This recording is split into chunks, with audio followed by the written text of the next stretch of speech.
The A.G.A 6.4 metre. You could be forgiven for thinking this craft was Italian, but in fact she was designed for an individual named Weber, an Austrian gentleman who wanted the hull specifically and the boat laid out in exactly the way he wanted to do things.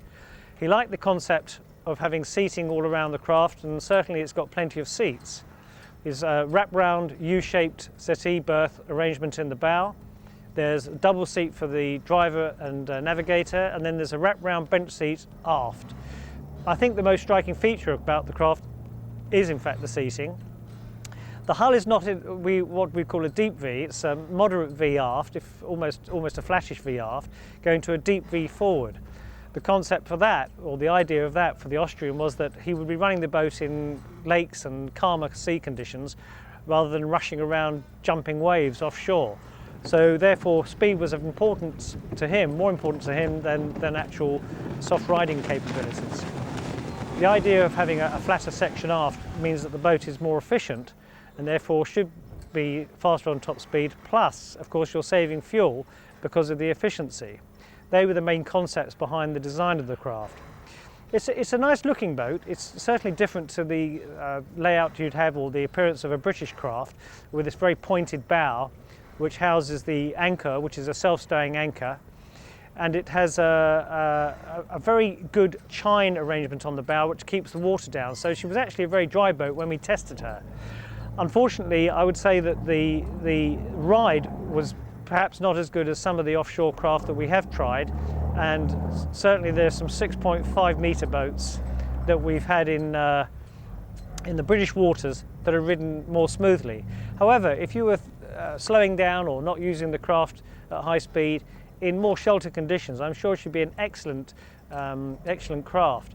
The handling on it was very, very good. We put this boat through some very tight turns, and it handled more like a circuit sports craft than it did an offshore boat. That might be attractive to some people, especially if you're skiing or what have you. With a low wash and what have you, she'd also be very good from a wakeboarder's point of view. Also things like the ski pole, which is standard equipment. So if you wanted to go wakeboarding or skiing, again, it's all about sports use. This is definitely a boat designed for sports use, lake use, or sheltered water use, and it would excel in those conditions with a lot of seating for the people who might want to go with you. I think for the British waters, you'd want to take her out on finer days. But if your use was, as I say, on the continent, perhaps in the lakes where the boat is used a lot, these boats are sold in Scandinavia, they're sold in Germany, they're sold in the Northern Hemisphere, in those sort of environments. And of course, for that sort of environment, she's perfect.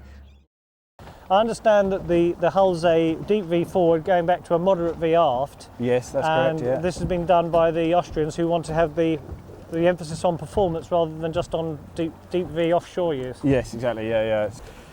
So Josh, under the seat here, what have we got? It looks like a locker. Yeah, you've got a locker underneath here for storage and everything like that. Okay, and that's a dry locker. Yeah, that's a fully dry locker and everything. And what have you got under the stern seat there? It looks like there's a separate locker there.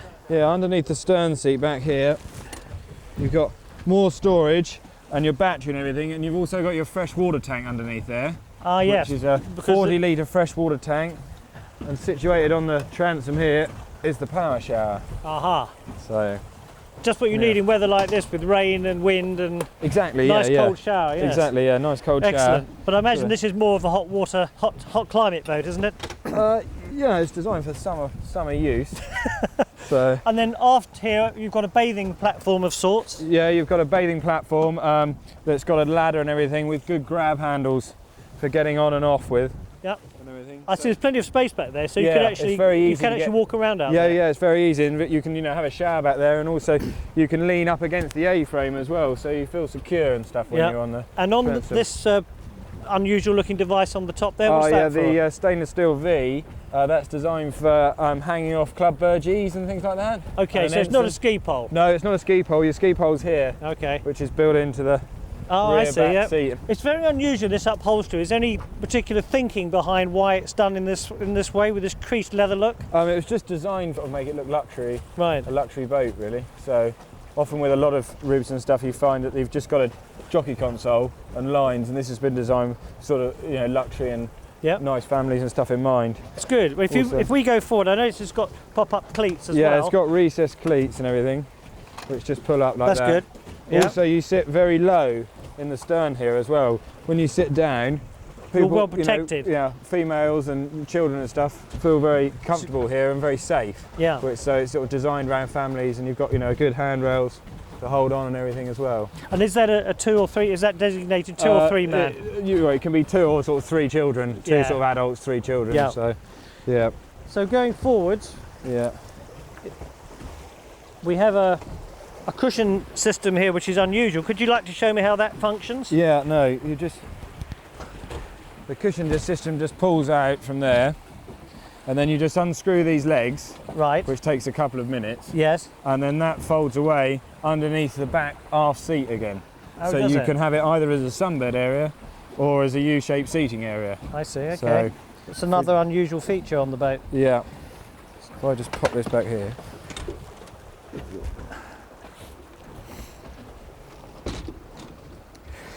Yeah. So what other locker space have we got here? Right. Underneath here, you've got your 175 litre stainless steel inbuilt fuel tank, Okay. which is filled from the side of the console back here. You've got wet storage underneath there, and then you've got storage underneath these 2 as well, which are nice big deep lockers. Right. And I see. Okay. Thank you for that. And then going forward. Yep, forward of this, that's your anchor locker and everything in there, Yep. and then your anchor rope comes through this chrome fitting here up, and you tie it off there with your self-launching anchor. Now that's Easy a very unusual fitting. I've never seen anything like that on a rib before. Is that a unique thing to the Polish Yeah, manufacturer? that's a unique thing to A.G.A. Yeah, they're the only one that's getting hold of that at the moment. So there, you just unscrew it, pops open for allowing easy usage and everything, and then put it back over for when you're not using your anchor system. Okay, and then you've got a fiberglass bow with Yeah. an anchor fixed in the permanent position in the bow there, Yeah, and so that doesn't cause any problems coming alongside. I guess you have to just No. be aware of it. you just have to be aware of it and everything like that. So Yep. Okay. yeah. And how many chambers of buoyancy chambers It's have you got got? 5 buoyancy chambers with pressure release valves as well. And what fabric are you using? We're using Hypalon. You are. Well, yeah, and that's Orca Hypalon. Oh, It it comes is. with a 5-year guarantee. Yes. Yeah. So which is standard. So this boat is really designed as a spacious family cruising rib, Yeah. not designed as an outright offshore powerboat like some of the ribs are. It's No, designed more yeah. for comfort. Yeah, and- more for comfort, luxury, and sort of family usage and things like that. Yeah. So Josh, show us what this rather interesting looking locker does, would you? Okay, well underneath here you've got a water ski locker that's yeah. got a stainless steel lockable barrel as well, so it's a completely lockable locker. Okay. Okay, and then if you just lift it up, you've got your water ski compartment in there, and that can hold up to 2 normal water skis and a combo ski as well. So I see it's self-draining. Any Yeah. water that's in there from the ski fittings and what have you, where does that go? That runs back into the bilge, Yeah. and then you've got to have your bilge pump on automatic and everything like that, and so it just gets pumped. And the pumped bilge out pump to- standard equipment. Yes, the bilge pump standard equipment. Yep. Okay. I see you've got what appear to be deck lights in the side of the moulded top sides on the boat. Yes, yeah. You've got 2 deck lights underneath here, which is standard, and you've also got one underneath the radar arch, Right. which shines down onto the outboard at night time as well. And the reason for that is? Just purely for cosmetic. So it's not value. if you're sitting in a bar, you can keep an eye on it in case somebody's nicked it. Well, you can do that as well. Oh, yes. right, Yeah, okay. Yeah. Well, it's a very interesting boat. We've done a quick test on it. It seems to corner and perform quite well. And what we'll have to do now is do some performance figures for it. So let's get on with that, shall we? Yes, no problem. Okay. Cheers. And what is the top price? What is the price inclusive with the engine and everything that we see on this boat? Yeah, with the 225 and the teak decks and everything, you're looking at about £37,000 with a trailer, including VAT.